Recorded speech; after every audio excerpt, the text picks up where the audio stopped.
जय श्री कृष्ण। आज हम माघ मास के 19वें अध्याय का पाठ करेंगे।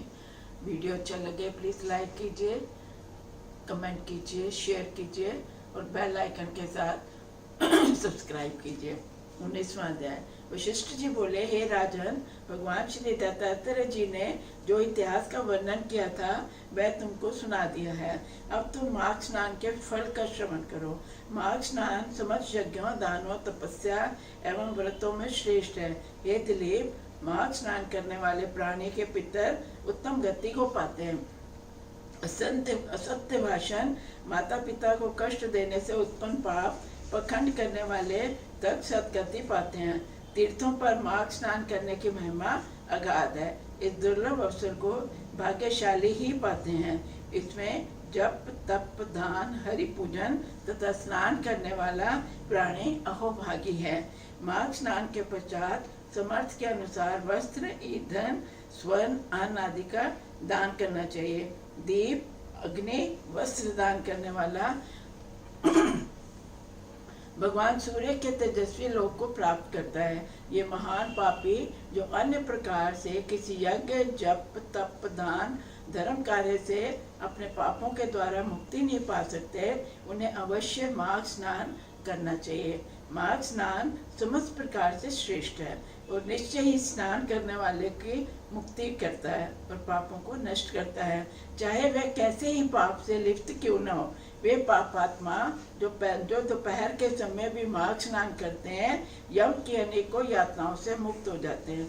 स्नान करने के उपरांत जो हरि के चरणों का पूजन करते हैं, वे स्वर्ग के दिव्य सुखों को भोग करते हैं और अगले जन्म में राजा बनते हैं तथा अपने वंश का उद्धार करते हैं। हे दिलीप, जिस प्रकार एक छोटी सी चिंगारी से काठ का बड़ा ढेर भी नष्ट हो जाता है, वैसे माघ स्नान के द्वारा बड़े से बड़े पापों का समूह नष्ट होता है। मन, कर्म, वचन के द्वारा हुए समस्त पाप नष्ट होते हैं।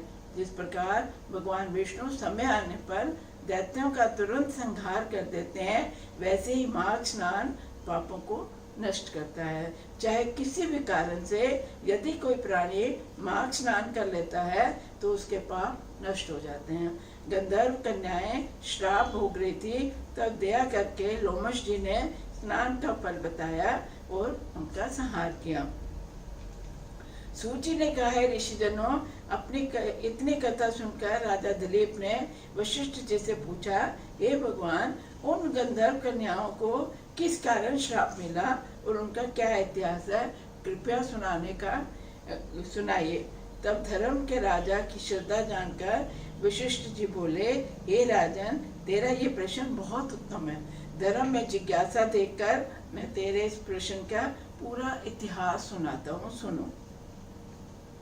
प्रमोदिनी, सुशीला, सुस्वरा, सुतारा और चंद्रिका नामक 5 गंधर्व कन्याएं थे। उन सभी के पिता गंधर्व थे और ये कन्याएं समान आयु और रूप से एक दूसरे से अधिक सुंदर थी। वे नृत्य, संगीत, वाद्य आदि सभी कलाओं में निपुण थी। उनको देखते ही प्राणी उन पर मोहित हो जाता था। वे हास परिहास में भी पारंगत थी। वे गंधर्व बालाएं साथ साथ खेला करती थी, कभी वन में, कभी पर्वत पर, कभी उपवन में, कभी किसी सरोवर पर जाकर खेलती थी। एक बार वे सब मिलकर खेलते हुए एक वन में पहुंची। वहां तब माघ का महीना था। वे कल्प वृक्ष के फूल चुनने लगी। एक बार खेलती हुई एक निर्मल सरोवर में जा पहुंची और गौरी के पूजन हेतु लगे पुष्प तोड़कर ले आई। जल सरोवर से के उस शीतल जल में उन्होंने स्नान किया और खेल ही खेल में पार्वती की प्रतिमा बना के उनका पूजन किया और फिर उस प्रतिमा के आगे नाचने और गाने लगी। हे राजन, उस सरोवर से थोड़ी दूर पर वेद निधि का आश्रम था। संयोग से समय उनका पुत्र अग्नि में उस सरोवर पर स्नान करने के लिए आया। अग्नि में ब्रह्मचारी था। वे परम सुंदर पुष्ट था। उसे आता देखकर गंधर्व कन्याएं सोच में पड़ गई।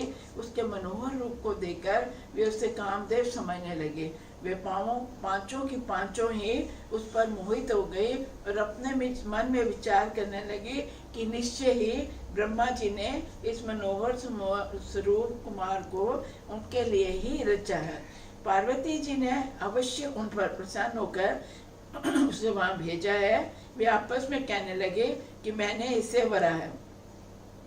इन कुमारियों की ओर से अज्ञानी उस ऋषि कुमार सरोवर में स्नान करने के बाद अपनी पूजा वंदना में लग गया। जब वह समस्त क्रियाओं से निवृत्त हुआ तो उसके कानों में गंधर्व कन्याओं की बातें पड़ी। तब मैं मन ही मन विचारने लगा कि आज महान अनर्थ हो गया जो इन कन्याओं के समीप आ गया। स्त्री की माया बड़ी विचित्र होती है। वे देवताओं तक को मोहित करके अपने धर्म को डिगा देती है। इस प्रकार सोच विचार कर ऋषि कुमार ने उन सुंदरियों से अपनी रक्षा करने के लिए अपने को योग्य बल के द्वारा अंतर्ध्यान कर लिया। जब उन कन्याओं ने उस युवक को नहीं देखा तो बड़ी अधीर हुई। वे उसे चारों ओर अधीर देकर खोजने लगे, परंतु वह उन्हें कहीं नहीं मिला। वियोग के कारण दुखी उन कन्याओं ने इंद्रजाल अथवा कोई माया जाल जानकर लौटने का निश्चय किया। विरह से तृप्त बहुत विलंब करके जब वे अपने घर पहुंची तो उनकी माताओं ने उनसे देर से आने का कारण पूछा और उनके चेहरों पर विषाद चिन्हों को देखकर तरह तरह के प्रश्न पूछने लगी। जय श्री कृष्ण, जय श्री कृष्ण, जय श्री